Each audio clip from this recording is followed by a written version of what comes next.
Welcome to English Learning Stories. This channel is created to help you improve your English through powerful real-life stories. Today's story is about one of the most important leaders in history, Abraham Lincoln.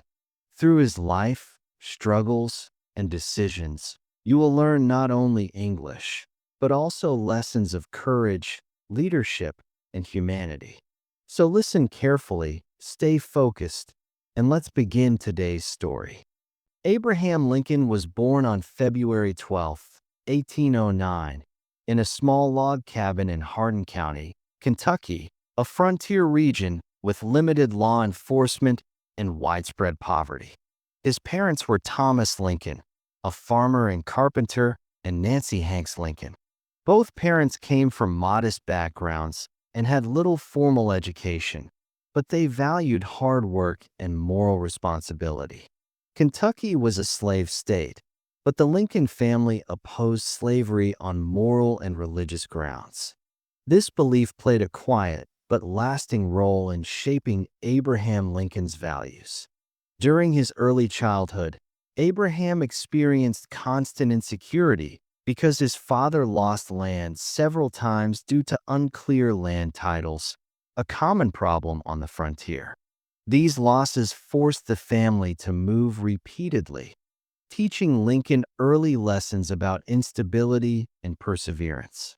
From a very young age, Abraham was required to contribute to the family's survival.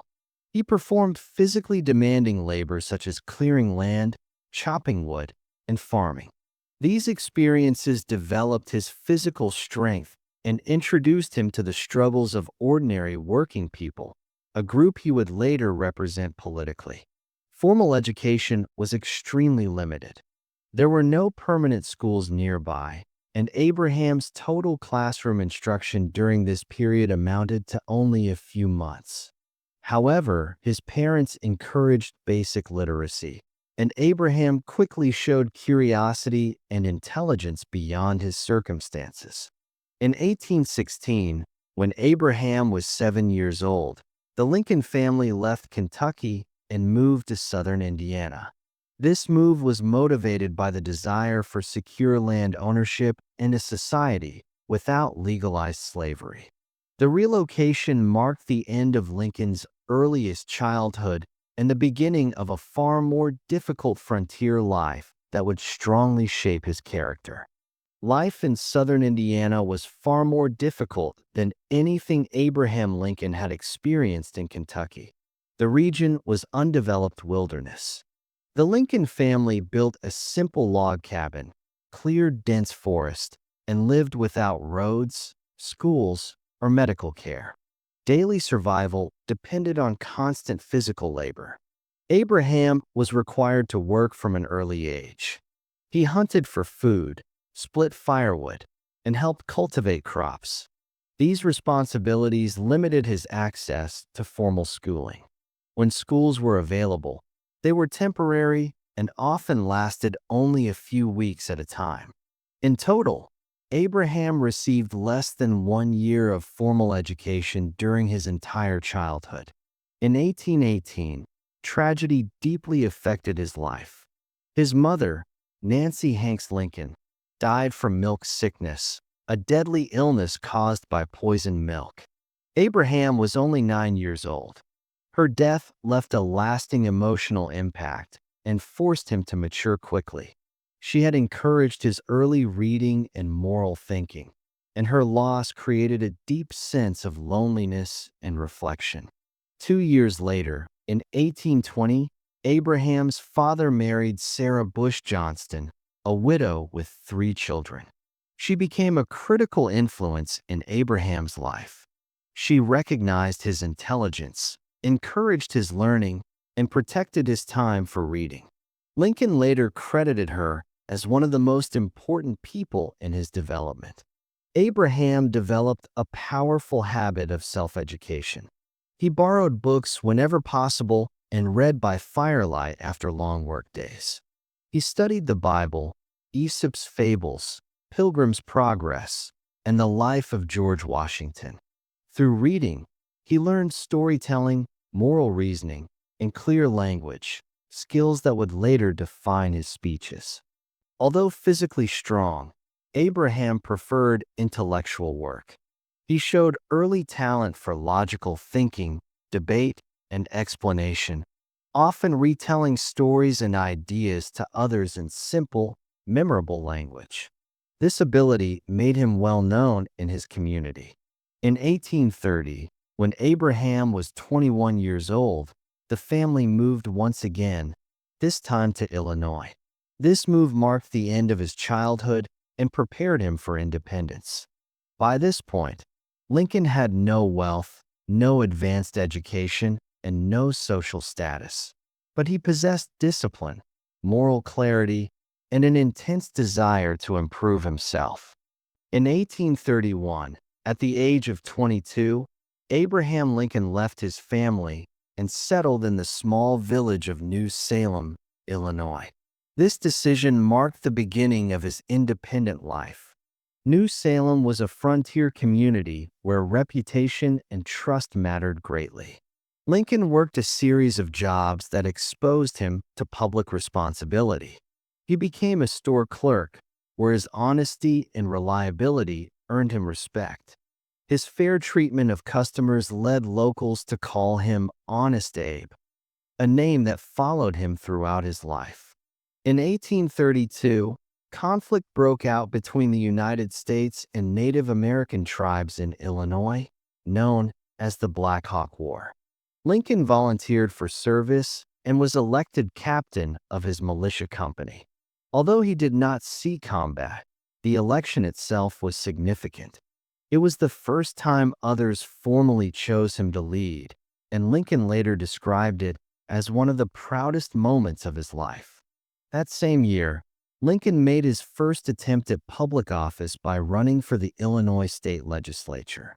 He lost the election, but his campaign introduced him to voters and established him as a serious, thoughtful speaker. Rather than discouraging him, the loss strengthened his interest in politics. After the election, Lincoln continued working in New Salem and was appointed postmaster, a position that gave him access to newspapers and political information from across the country. He also worked as a surveyor's assistant, developing practical skills and discipline. During this period, Lincoln began the serious study of law. Without formal schooling, he taught himself by reading legal books carefully and repeatedly. His methodical thinking, strong memory, and ability to explain complex ideas in simple language became clear.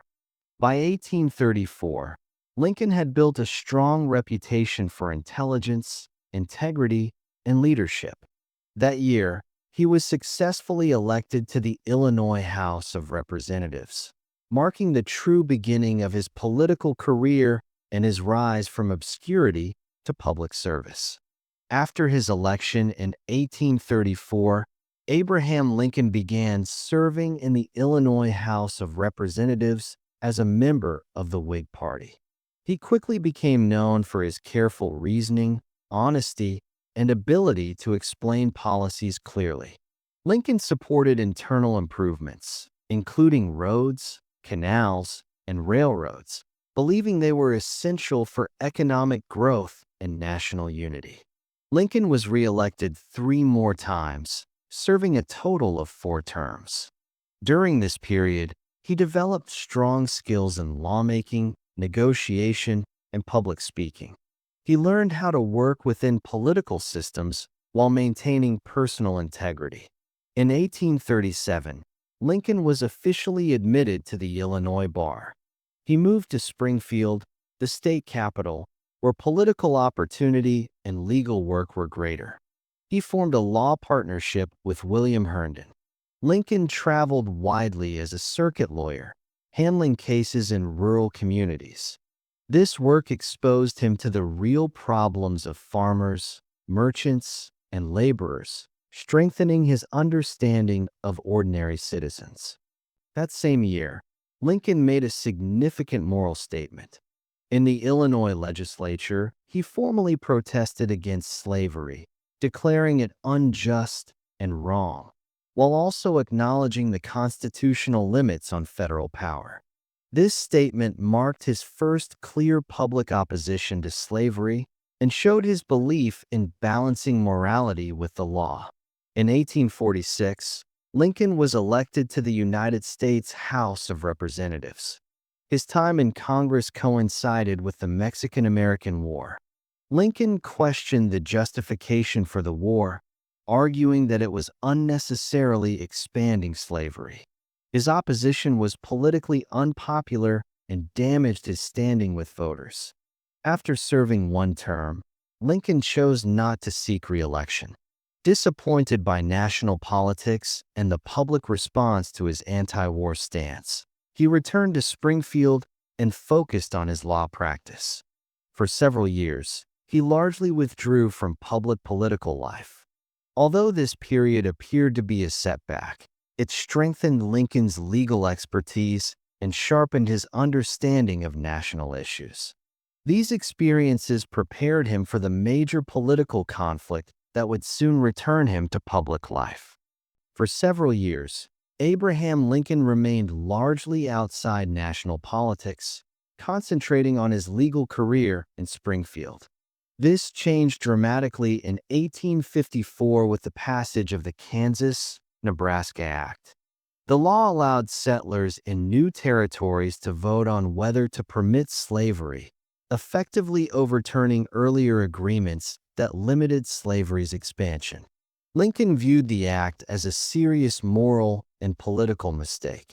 He believed it violated the principles of equality expressed in the Declaration of Independence and threatened the future of the Union.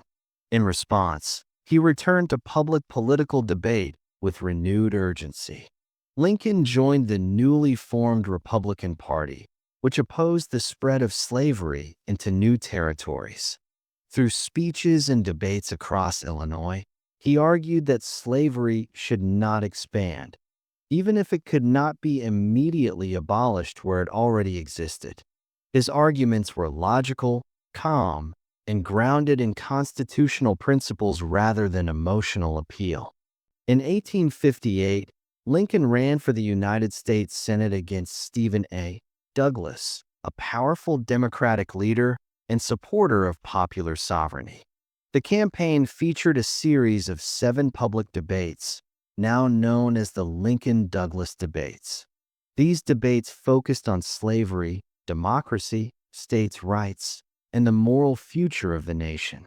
During the campaign, Lincoln delivered his famous House Divided speech, warning that the United States could not continue permanently as both a slave and free nation.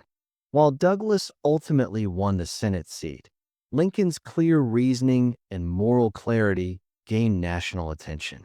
Although he lost the election, the debates transformed Lincoln into a national political figure. His reputation as a thoughtful leader who could confront the nation's deepest crisis without extreme language made him a strong presidential candidate. By the end of 1858, Lincoln had re-entered national politics with influence and purpose. The issue of slavery was no longer regional. It was a national crisis, and Lincoln had positioned himself at the center of the debate. By 1860, the United States was deeply divided over slavery and states' rights. The Republican Party nominated Abraham Lincoln for president because of his firm opposition to the expansion of slavery and his reputation as a moderate, reasonable leader. Lincoln's campaign focused on preserving the Union rather than immediately abolishing slavery. He argued that slavery was morally wrong, but promised not to interfere with it where it already existed. This position appealed to Northern voters, but alarmed Southern leaders. The Democratic Party split into Northern and Southern factions, weakening its chances. In November 1860, Lincoln won the presidential election, carrying every free state but no Southern states. His victory demonstrated the nation's deep sectional divide. Southern leaders viewed Lincoln's election as a threat to slavery and their political power. Beginning with South Carolina, several Southern states voted to secede from the Union. By the time Lincoln prepared to take office, 7 states had already left and formed the Confederate States of America.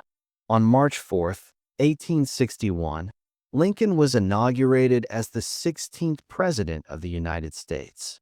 In his inaugural address, he appealed for national unity and stated that he had no intention of starting a war. However, he firmly declared that secession was illegal and that the Union must be preserved. Despite his efforts to avoid conflict, tensions continued to rise. The nation stood on the edge of war, with federal forts in the South under threat and no compromise in sight.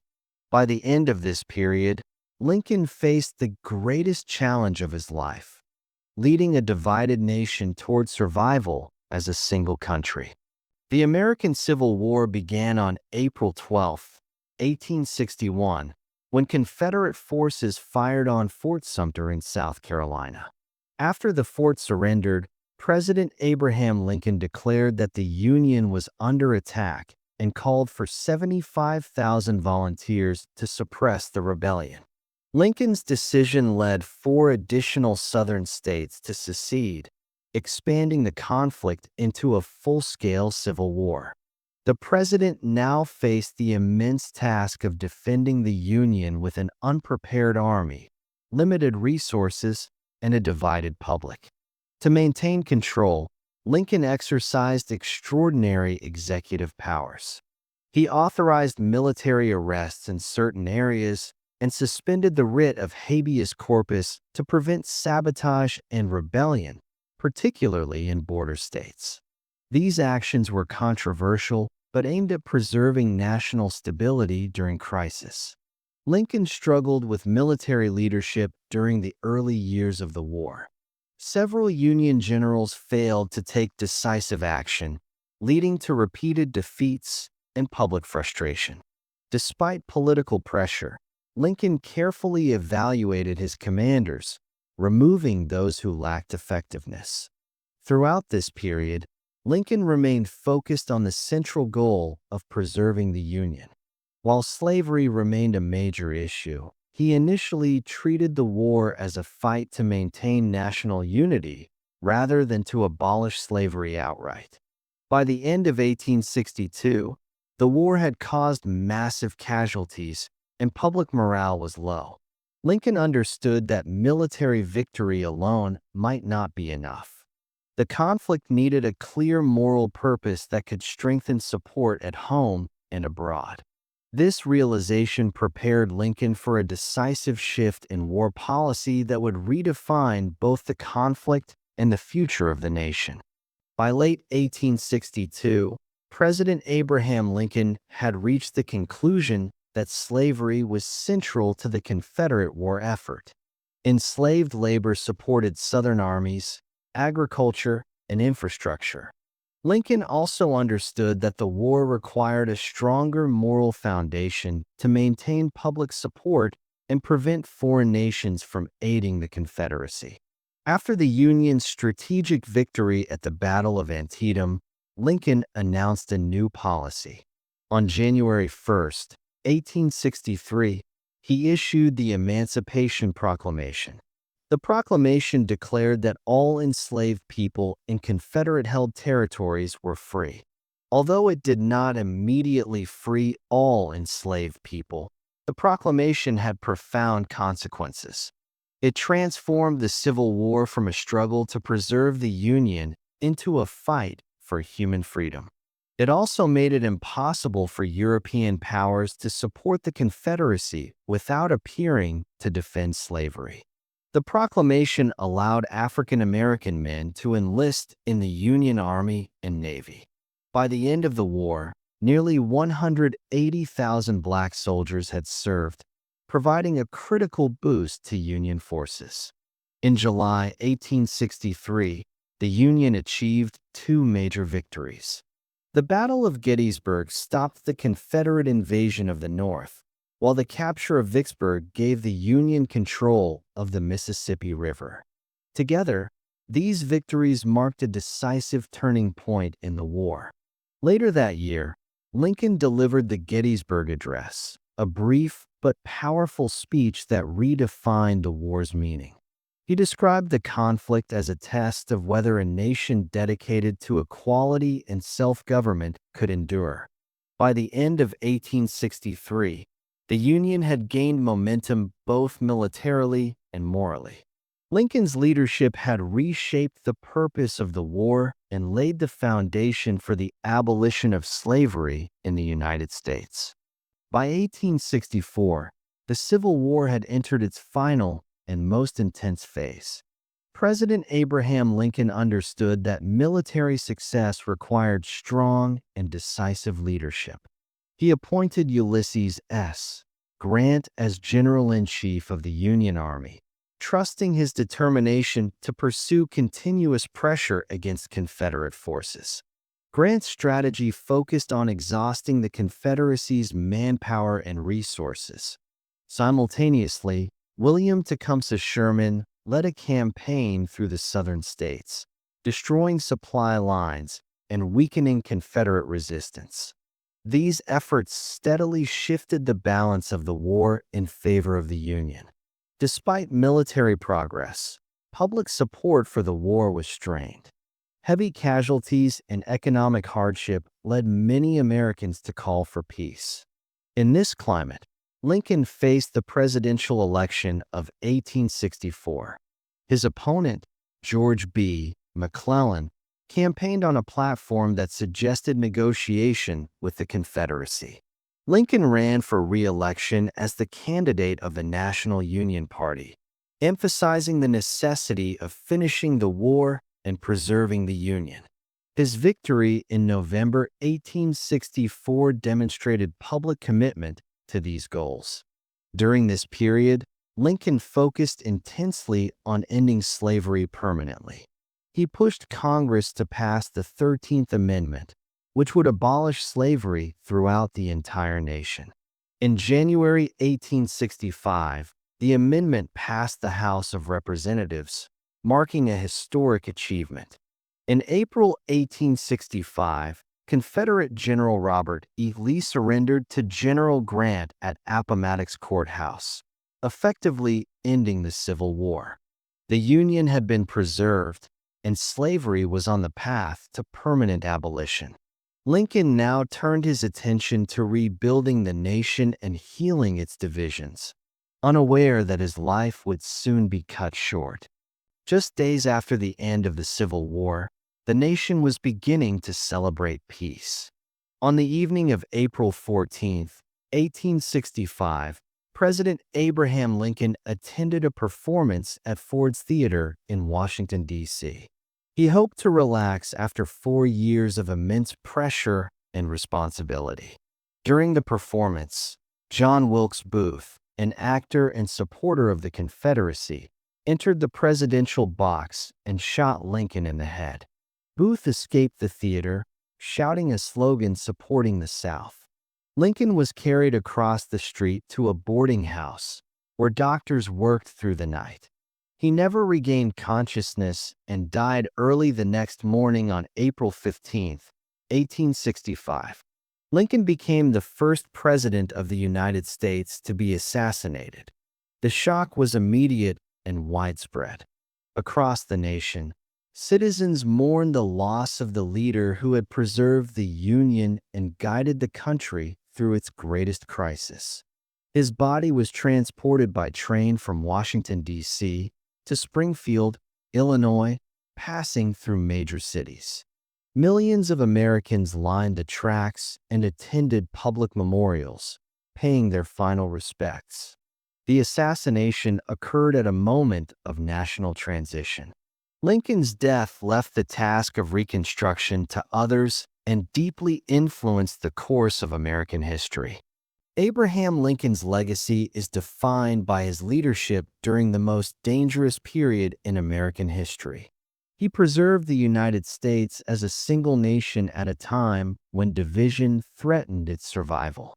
Through determination, patience, and moral judgment, he guided the country through civil war.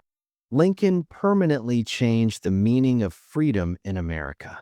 His leadership led directly to the abolition of slavery, ending an institution that had shaped the nation for centuries.